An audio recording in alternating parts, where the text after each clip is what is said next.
bisa dijelaskan sendiri untuk upaya-upaya yang dilakukan tiket.com ini terhadap mitra hotelnya khususnya di Jawa Timur, misalnya kayak di Surabaya, Malang ini apa Mbak buat mendongkrak okupansi para mitra hotelnya sendiri? Oke, kalau yang pertama kita mempunyai fitur namanya Tiket Clean di tiket.com.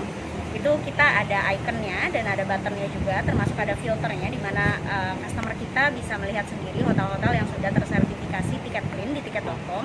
Yaitu adalah hotel-hotel yang sudah memenuhi persyaratan protokol kesehatan yang diwajibkan oleh tiket.com. Minimum ada 5 poin, yaitu yang pertama adalah ada pengukuran suhu tubuh ketika memasuki area hotel. Yang kedua adanya cairan hand sanitizer di beberapa area kontak seperti di lobi, di dekat lift atau di restoran. Lalu yang ketiga itu ada proses pembersihan kamar dengan menggunakan desinfektan, cairan desinfektan. Lalu yang keempat adalah semua karyawan harus menggunakan masker dan alat pelindung diri sesuai dengan role-nya masing-masing pastinya. Dan yang kelima adalah bisa memberikan masker ataupun hand sanitizer kepada tamu ketika dibutuhkan. Jadi kalau ada tamu yang tidak menggunakan masker, itu nanti bisa disediakan oleh pihak hotel.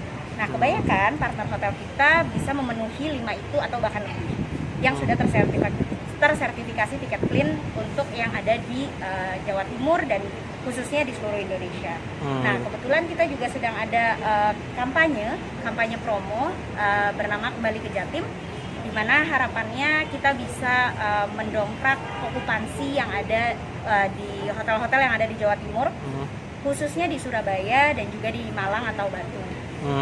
Untuk di Surabaya sendiri, contoh hotel yang sudah diterapkan Tiket Clean dan promo itu sendiri hotel mana? Oke. Kalau untuk di Surabaya, saya merekomendasikan ada di Fasa Hotel Surabaya. Dan untuk di Malang, khususnya di Batu, itu ada di Kusuma Agrowisata. Oke, makasih Mbak. Itu mungkin bisa dijelaskan sendiri selama pandemi hingga sampai saat ini sendiri, okupansi di Hotel Fasa ini gimana? Apalagi setelah udah pakai Tiket Clean, dengar-dengar sejak awal Mei kemarin. Oke, ya. Untuk di Fasa Hotel sendiri ya, jadi kita kalau kita bilang kuarter pertama atau triwulan pertama itu di bulan Januari, Februari sampai pertengahan Maret itu okupansi kita cukup bagus. Jadi kurang lebihnya itu di range-nya antara 6.000 sampai 6.500 selama 1 bulan untuk penjualan kamarnya, room sold-nya. Terus karena kita terkena efeknya itu di pertengahan Maret ya. Jadi sejak pertengahan Maret, jadi di triwulan kedua itu hingga Juni itu kita udah mulai merasakan efeknya ya. Ya bukan cuma Fasa, kalau menurut saya di seluruh hotel di Surabaya juga pasti akan merasakan itu. Jadi kita sangat drop yang awalnya 2 digit lebih okupansi, itu bisa turun sampai kurang lebih 1 digit ke bawah gitu. Jadi average-nya ya di antara 200 sampai 300 kamar selama sebulan. Terus kita join Tiket Clean itu starting bulan Mei 2020. Jadi waktu launchingnya Tiket Clean juga itu di bulan Mei kita join, kita merasakan efeknya juga di kuartal ketiga atau di triwulan ketiga. Itu kita mulainya di bulan Juli ya. Juli, Agustus, September itu sudah mulai ada peningkatan. Kita kembali ke okupansi 2 digit ya. Kalau kita bilang range antara per bulannya itu kurang lebih di 1.200 sampai 1.500 room net ya yang kita sold selama 1 bulan.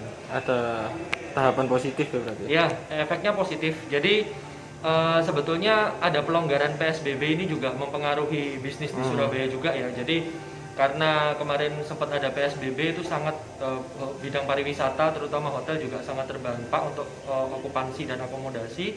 Jadi setelah PSBB dilonggarkan, kita bisa lihat efeknya di triwulan ketiga. Sampai di triwulan keempat ini pergerakannya positif naik terus. Jadi berharap di kuartal keempat ini kita bisa lebih baik dari kuartal ketiga. Betul. Makasih Mas Aristo.